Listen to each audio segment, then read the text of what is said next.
Yes, brother. My name is Devashish Ganguly. I am an engineer by profession and a freelancer journalist. Presently, I am reporting this for a paper. I would like to ask you with a question and answer session. My first question to you, are you proud of your country? Normally, journalists ask one question, and after I give the reply, the second question is trapping. Sir, let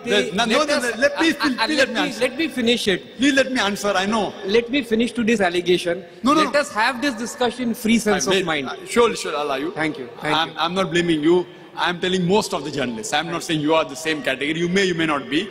Already you have said it. See, most of the journalists. Normally, one thing is, brother, I'm in the field. If a person wants to ask only one question, he asks and he goes away. If he has two questions, this is logic.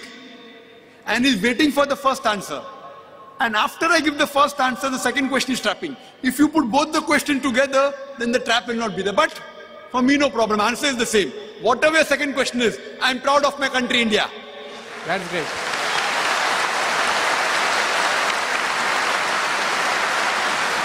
It is one of the few countries in the world which gives the right for the citizen of India to preach, propagate its religion and practice. I'm proud of my country.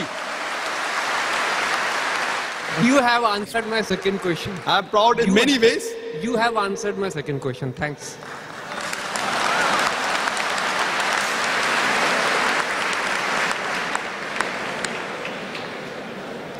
Thank you. Can we have the next question from the sister? This is another question by a non-Muslim. Hema Khattar Usman, she writes, you said there are some sheep in Muslim community doing wrong things, which media is propagating.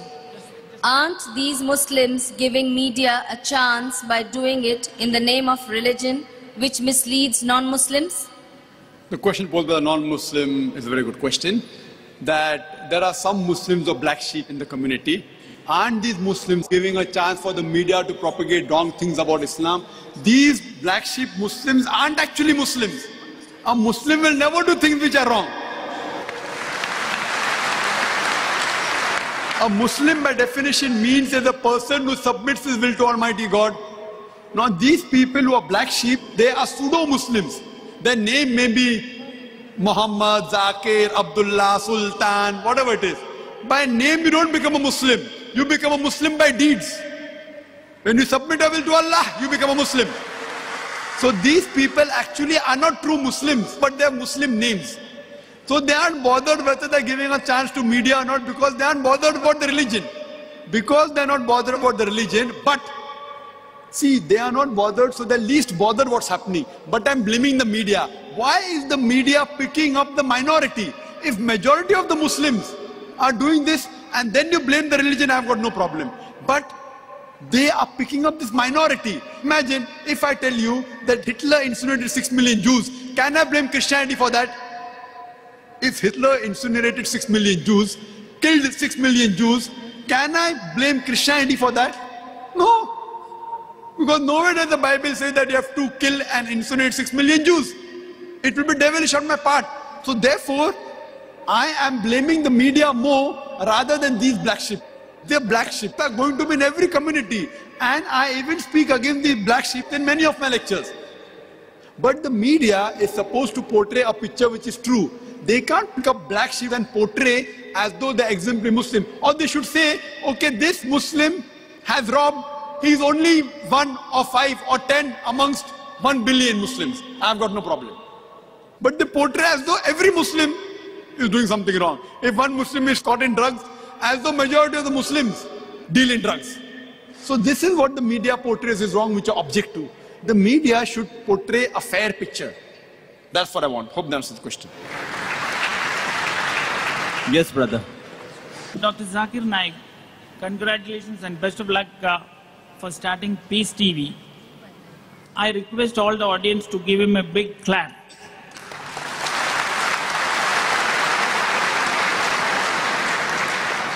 My question is, why is it imperative to circumcise in Islam?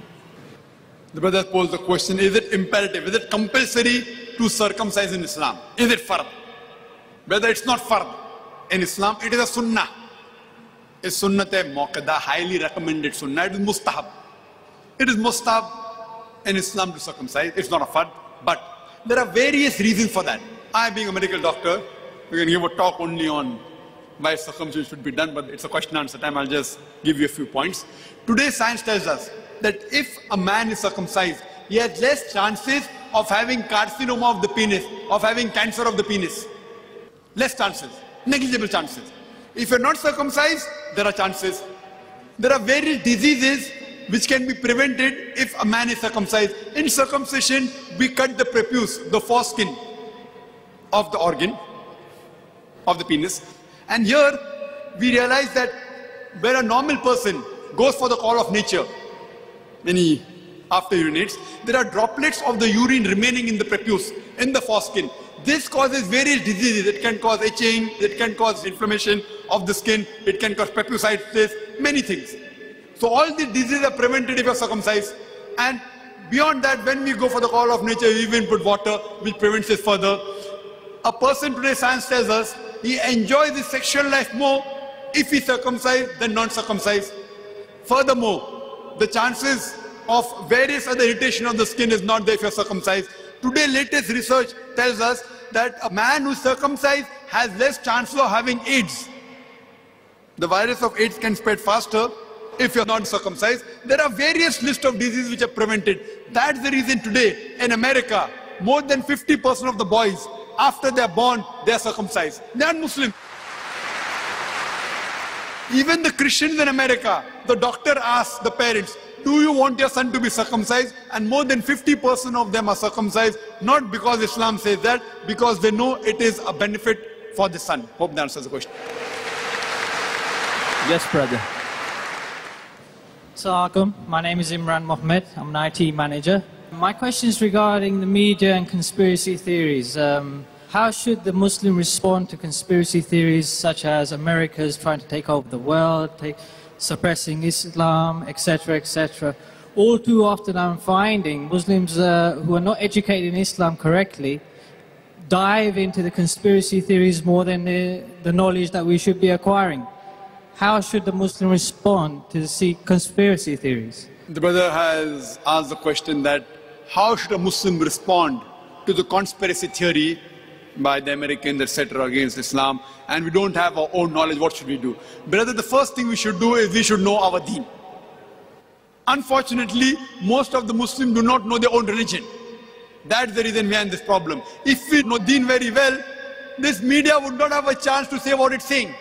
Unfortunately, we ourselves don't know our deen. And that's the reason when the media says many things, we Muslims become apologetic, we tend to agree. I'll just give you an example. There was a very good pious Muslim, mashallah. He comes and tells me, Brother Zakir, do you know these Talibans, they are very ruthless people, bad people. I said, why? What happened? Because they beat the woman. I said, who told you?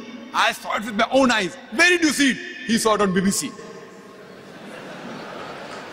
See, I'm not here to defend the Taliban. They are not my friends, neither are they my enemies. I haven't met them.